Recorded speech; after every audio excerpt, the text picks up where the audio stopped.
Welcome to I Wrote This News. Today is Tuesday, March 2nd, 2022. Be very, very quiet. We're hunting the news. Story number 1. Enough about me, now let's talk about what you think about me. Former President Donald Trump met with sharp criticism on Monday after he released a new statement taking credit for the success of NATO and claiming to have helped arm Ukraine. Trump, who has opposed NATO policies for a long time and even discussed pulling the U.S. out of the military alliance, claimed in his new remarks that, quote, there would be no NATO without him. Trump said in his statement, quote, I hope everyone is able to remember that it was me, as President of the United States, that got delinquent NATO members to start paying their dues, which amounted to hundreds of billions of dollars. But before Trump rode down that golden elevator and into the White House, both Presidents Barack Obama and George W. Bush pressured NATO allies to increase spending. Trump was hardly the first. And since 2014, several years before Trump entered the White House, defense spending by NATO members has steadily increased.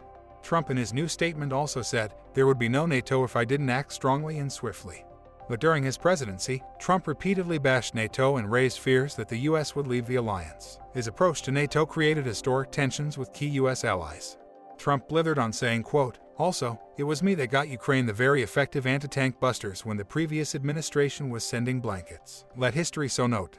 In reality, which, to be fair, is sort of like another planet to the Donald, Trump was also impeached in part for withholding roughly $400 million of military aid from Ukraine as it continued to fight a war against Kremlin-backed rebels in the Donbas region. Trump froze the aid while pressuring Ukrainian President Volodymyr Zelensky, currently being lauded as a hero as Russia invades his country, to launch an investigation into then Democratic presidential candidate Joe Biden and his son, Hunter, over baseless allegations of corruption. Trump's suggestion that the Obama administration only sent blankets to Ukraine is also false. Although the Obama administration refused to provide lethal aid to Ukraine between 2014 and 2016, the U.S. committed over $600 million in security assistance to Ukraine. Under the Biden administration, the U.S. has provided Ukraine with roughly $1 billion in security assistance, including lethal aid. Trump went on to remind us that without him there would be no Christmas and that he was the inventor of Wordle. No comment from history about whether it's so noted. Story number 2. The devil didn't make Putin do it, it was the other guy. Televangelist and bobblehead impersonator Pat Robertson said that Russian President Vladimir Putin was, quote, compelled by God in his decision to invade Ukraine, suggesting that Russia's attacks are a precursor to an end-times battle in Israel. The Christian media mogul and serial end of the world alarmist said, quote, I think you can say, well, Putin's out of his mind. Yes, maybe so, but at the same time, he's being compelled by God. He went into the Ukraine, but that wasn't his goal. His goal was to move against Israel, ultimately. Robertson then cited verses from the book of Ezekiel that note how nations will come together to rise up against Israel, suggesting that Ukraine is merely a staging ground for an eventual Armageddon battle. Robertson went on to say, quote, God is getting ready to do something amazing, and that will be fulfilled. Robertson's comments come as Ukraine has suffered 1,500 civilian and military casualties since the attack began. In Kiev, residents are bracing for an all-out assault as the Russian force, under the command of Putin, a president whose country has quickly become an international political and economic pariah, is apparently preparing to encircle the capital. That a loving God would compel this all to happen would be amazing indeed. But what's even more amazing is Robertson's track record when it comes to predicting the end of the world. Something Robertson got wrong in 1982, 2006, 2007, and most recently in 2020. Pat Robertson is a former Republican candidate for president of the U.S. His net worth is estimated to be between $200 million and $1 billion. March 2nd is the 61st day of the year in the Gregorian calendar. 304 days remain until the end of the year. Today is also Texas Independence Day. Now it's time for On This Date in History. On this date in 1807, the U.S. Congress passes the act prohibiting importation of slaves, disallowing the importation of new slaves into the country.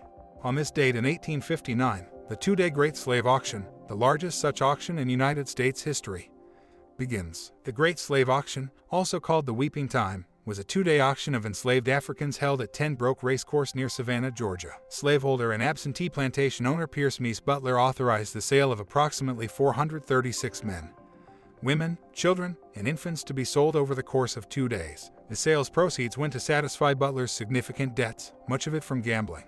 The enslaved people were brought to Savannah by steamboat and train and were housed in the stables at the racecourse. They huddled together, eating and sleeping on the floor. From February 26th until March 1st, the enslaved people were inspected by prospective buyers, anxious, quote, customers from Virginia, North and South Carolina, Georgia, Alabama, and Louisiana descended upon Savannah in hopes of getting good deals. It was known that the Butler plantations had enslaved people who were skilled in shoemaking, barrel making, blacksmithing, carpentry, and machine operation. The buyers poked, pinched, and fondled the enslaved people, even opening their mouths to inspect their teeth. Enslaved people were also examined for ruptures or defects on their bodies which might affect their productivity.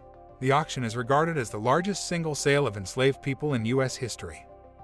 On this date in 1901, United States Steel Corporation is founded as a result of a merger between Carnegie Steel Company and Federal Steel Company, which became the first corporation in the world with a market capital over $1 billion. On this date in 1903, the Martha Washington Hotel opens in New York City, becoming the first hotel exclusively for women. On this date in 1937, the Steel Workers Organizing Committee signs a collective bargaining agreement with U.S. Steel, leading to unionization of the United States steel industry. On this date in 1962, Wilt Chamberlain sets the single-game scoring record in the National Basketball Association by scoring 100 points. On this date in 1995, researchers at Fermilab announced the discovery of the top quark. On this date in 1998, data sent from the Galileo spacecraft indicates that Jupiter's moon Europa has a liquid ocean under a thick crust of ice. Celebrating birthdays today are footballer and coach Gene Stallings, physician and former Surgeon General David Satcher, novelist John Irving, comedian Lorraine Newman, politician Russ Feingold, singer Dale Bosio, politician Ken Salazar, conductor Simone Young, rocker John Bon Jovi, surfer Laird Hamilton, actor Daniel Craig, swimmer Haley Lewis, Coldplay frontman Chris Martin, actress Rebel Wilson, and actor John Cullum. He turns 92 today.